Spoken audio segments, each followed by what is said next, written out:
Hey, Stair here, D-Lab, and this is a follow-up video to the Valco Chicago 51 amplifier repair. In the last video, we left off with the fact that the speaker was damaged beyond repair. So I talked to the customer and he said, why don't we put in a Jensen Mod 10 speaker? And that's what I have in it. Now, I've noticed that we have some background hum and some preamp noise. So let me show you what it's doing. Well, here's the newly installed Jensen speaker. And if you listen, there is a little bit of power supply hum. That's normal for an amp that does not have a choke, alright? Fender champs do the same thing. But, now watch when I turn up this volume, okay? Now you hear that. That's not good. So the source of hum is not necessarily the power supply, but preamp noise. So I'm guessing it's the filament lines, or perhaps I should add some shielded wire on the inputs. So let's pull the chassis back out and take a look. So here we are underside on the chassis, and the first thing I wanted to point out is here's the output transformer. That used to be on the back of the old speaker. So I relocated it here because the new speaker, as you can see, doesn't have a transformer. It's just a straight 4-ohm cone, alright? So I had to put the output transformer somewhere. I didn't want to drill that speaker. So there it is. Alright, back to the noise. So first thing I want to explore is the filament circuit. You can see right here, here's the 6-volt line coming off the power transformer.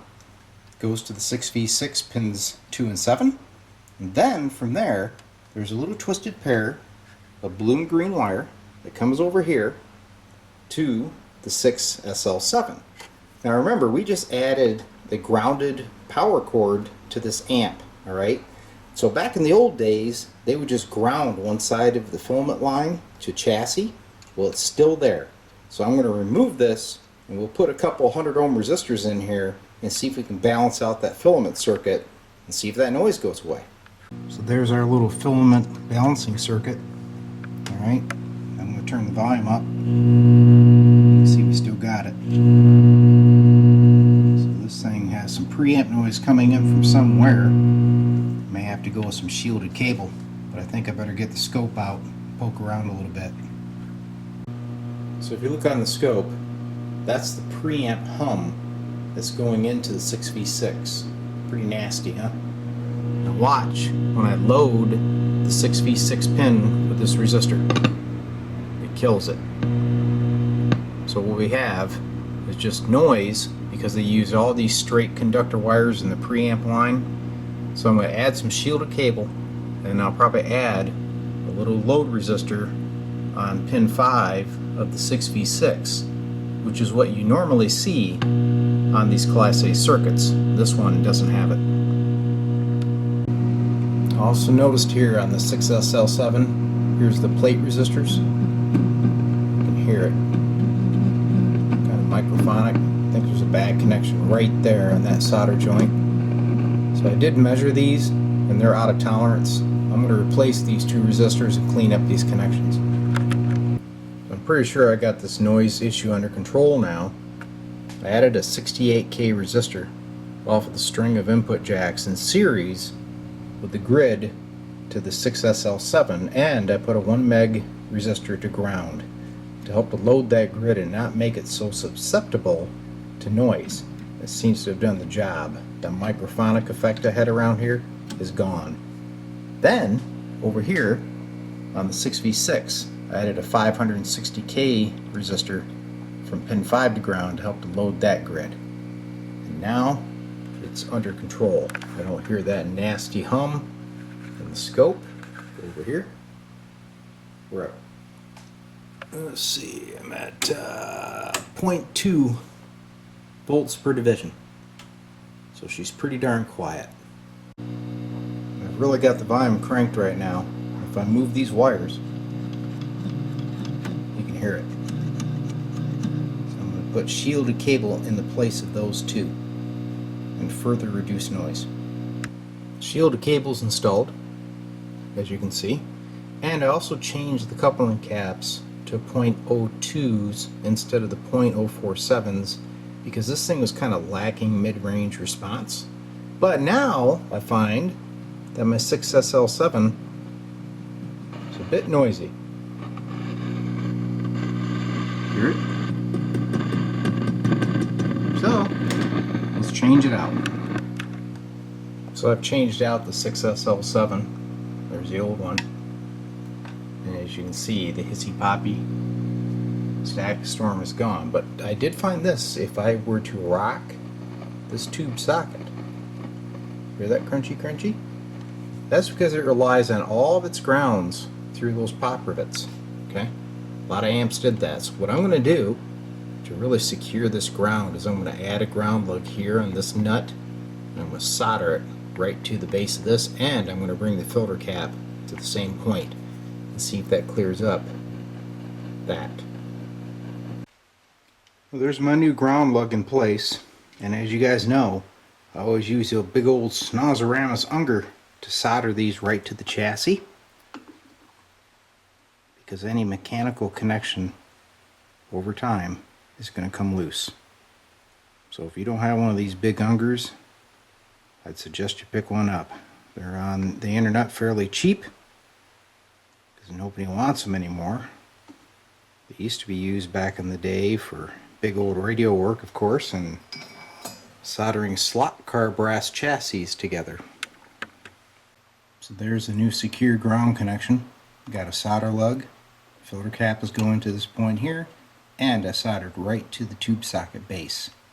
So hopefully when I rock that thing, we don't hear the noise anymore. Well, I thought I had a good idea with the grounds here, but guess what? Still does it. Figures, doesn't it? So I don't have any choice. I'm going to have to change this tube socket. The pins are probably corroded. You can't get in there to clean them. I've told you guys this many times before. You don't clean them, you change them. So that's what I'm going to do. So let the surgery begin. You can see the task I have ahead of me. And of course, this is held in by pop rivets. And the one I need to get to is where I just soldered all that ground stuff, so I get to take that all back off. But I have this beautiful old silver contact socket. It's a military grade one that's going to go in its place.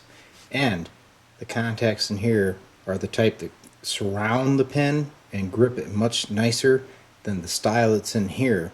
The one that's in here just has two little fingers that pinch the tube sockets, so they really don't make a good contact, and you need that on a preamp socket.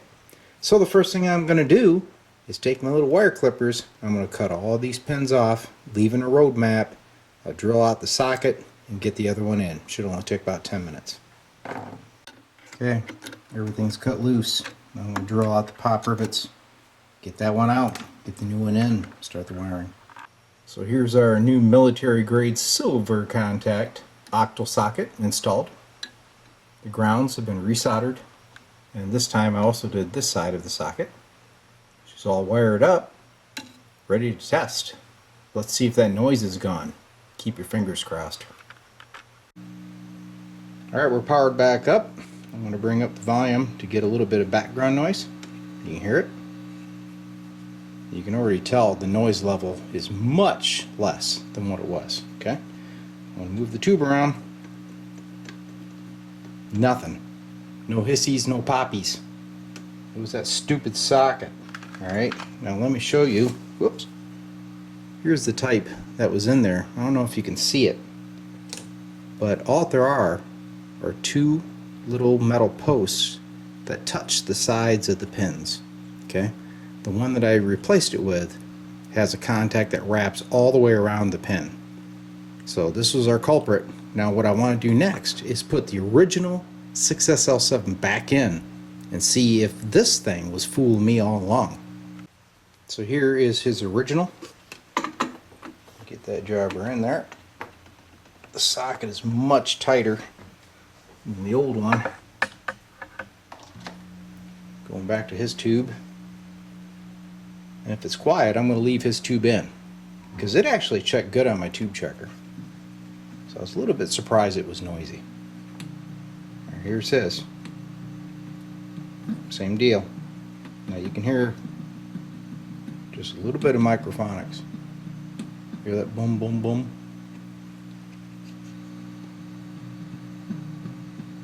just a little bit.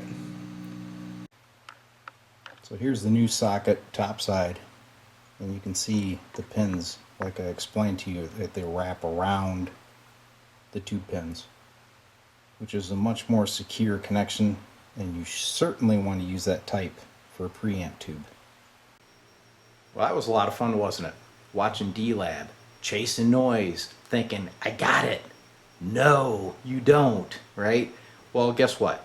That's the way it works here. This is what I go through. I try things. I look over amps, I think, maybe that's it. I'll try this. Well, in this case, it didn't pan out too well for me. However, it could have been much better had I just thought back to other amps that had the same type of noise.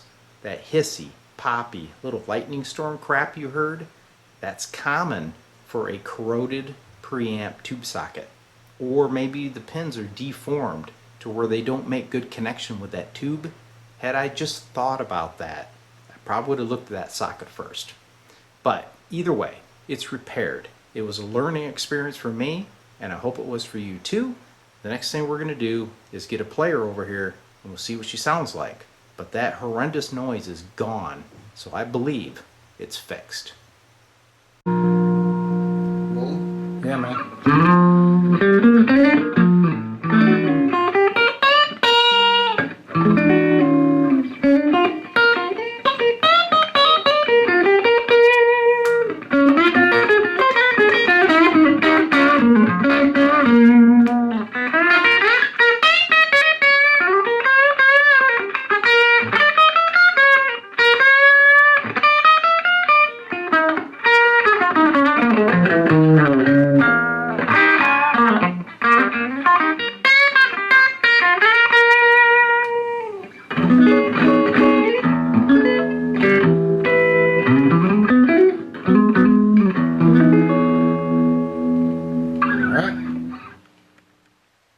So I hope everybody's enjoying these vintage amp repairs by D-Lab Electronics.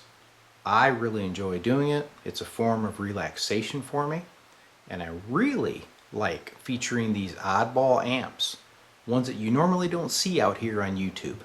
Okay? So if you guys want to see more of these vintage amps, maybe you got one in the back of your closet gathering dust. And if that's the case, why don't you send it to me so that I can repair it and feature it for everybody to enjoy.